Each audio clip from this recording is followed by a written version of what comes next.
Hai, Moms and Bunda, apa kabarnya? Semoga selalu sehat walafiat ya.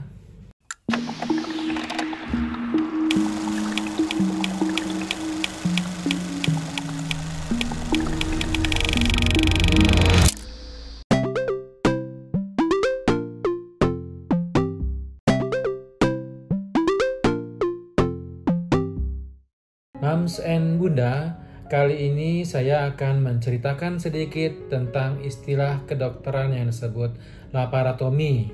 Nah, apa sih laparotomi itu? Nah, yuk kita bahas tentang laparotomi ini bersama saya.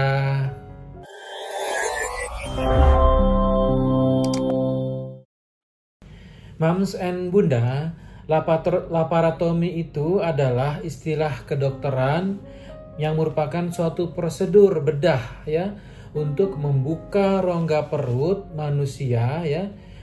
Jadi prosedur ini melibatkan sayatan pada dinding perut untuk melihat organ-organ yang ada di dalam rongga perut. Nah, itu namanya adalah laparotomi. Nah, laparotomi ini bertujuan untuk mendiagnosa, memperbaiki, atau mengangkat organ-organ yang sakit atau cedera. Nah, jadi selain itu juga laparotomi ini bisa untuk mengangkat tumor dan memberikan perawatan pada gangguan tertentu. Nah, selama proses laparotomi ini, dokter yang menangani dokter bedah ya, baik dari dokter bedah umum, dokter bedah plastik, dokter bedah umum, dokter bedah bagian penyakit digestif ya, ataupun dokter bedahnya dokter kandungan ya, akan membuat sayatan pada dinding perut, kemudian memisahkan lapisan-lapisan jaringan dan otot untuk mencapai organ yang akan dioperasi tersebut. Misalnya ada tumor dalam rongga perut, maka tumornya itu akan diangkat. Nah, jadi laparotomi itu adalah tindakan bedah serius yang memerlukan anestesi umum ya, pasiennya dibius ya, dan membutuhkan waktu pemulihan yang cukup lama.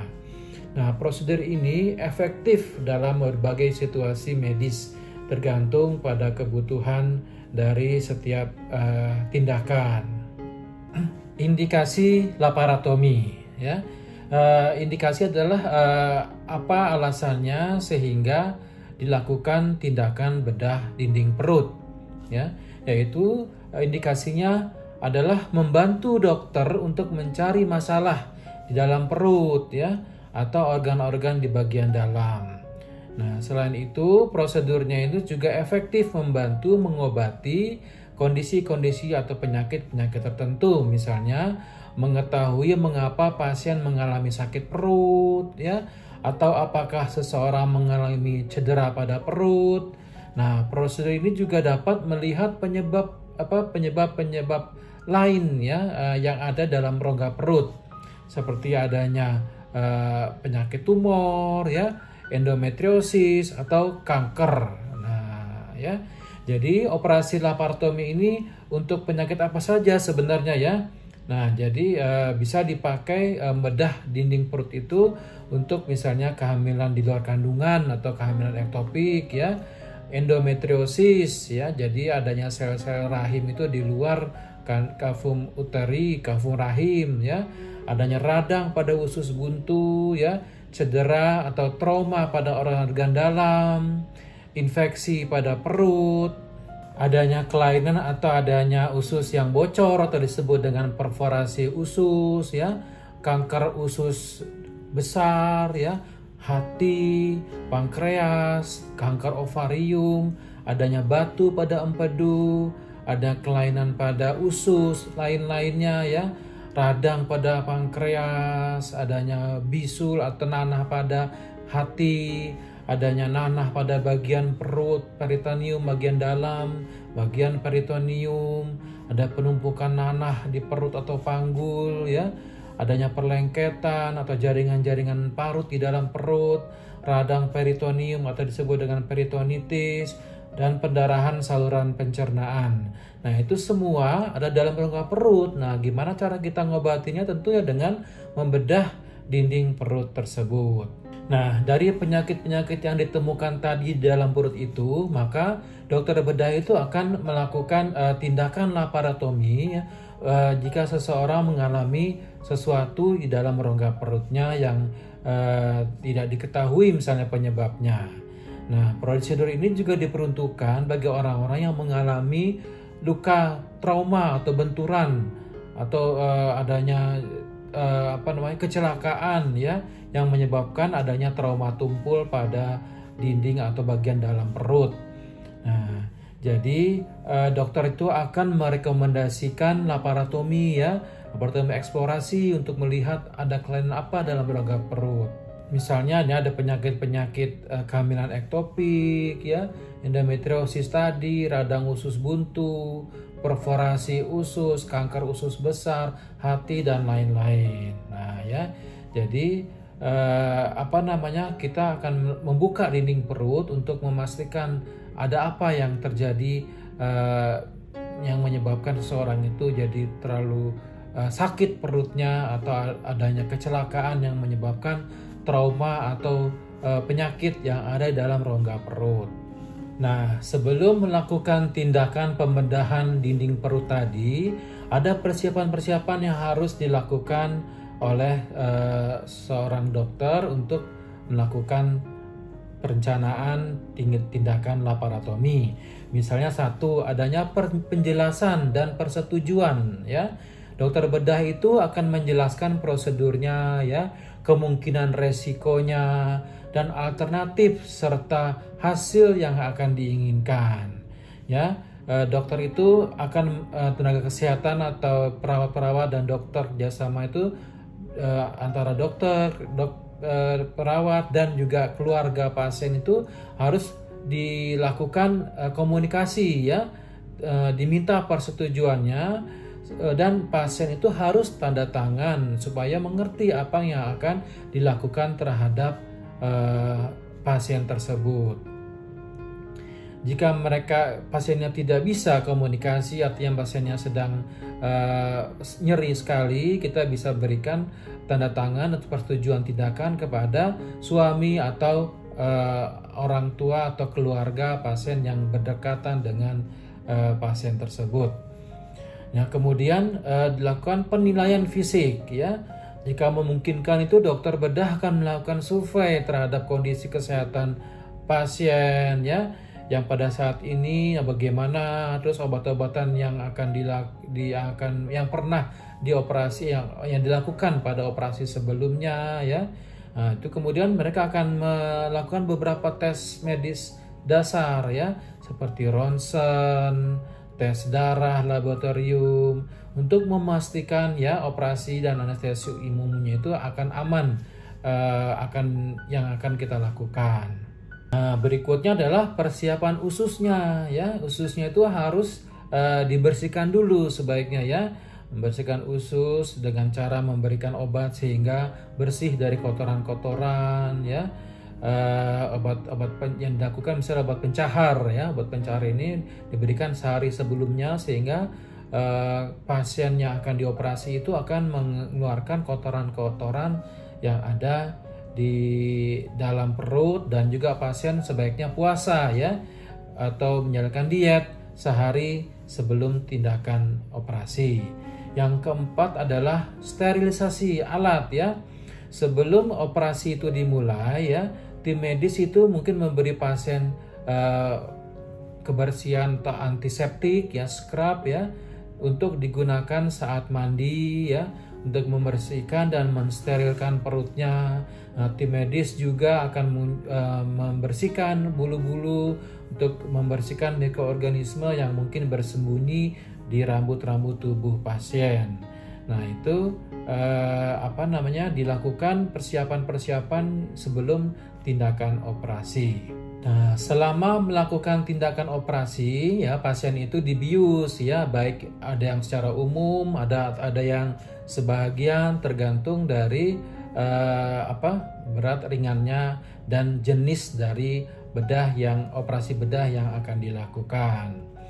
Nah, jadi dokter bedah itu membuat sayatan sebesar sekitar 7-30 cm ya, dengan memotong kulit, otot-otot perut, kemudian mengeluarkan atau mengungkapkan organ-organ di dalam perut, menjepit dan mengangkat lapisan pelindung usus ya.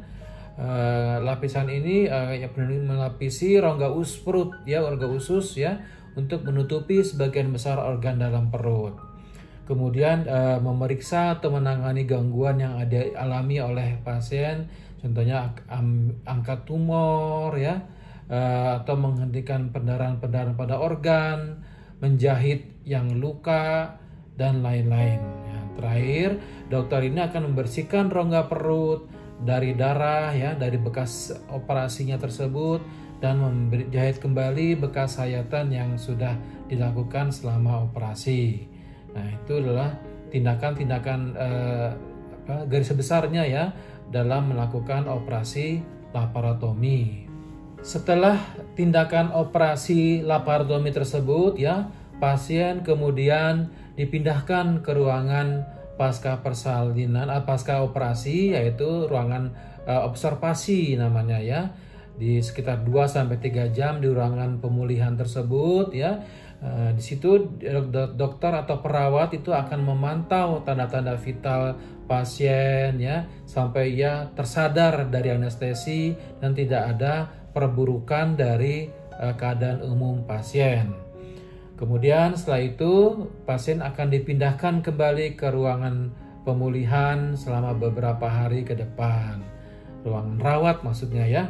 Ya, tabung yang dimasukkan ke dalam tubuh selama operasi itu biasanya akan tetap berada di tempatnya untuk mengalirkan cairan ya, misalnya ada abses atau nanah dalam rongga perut ya, itu tetap diberikan kasa atau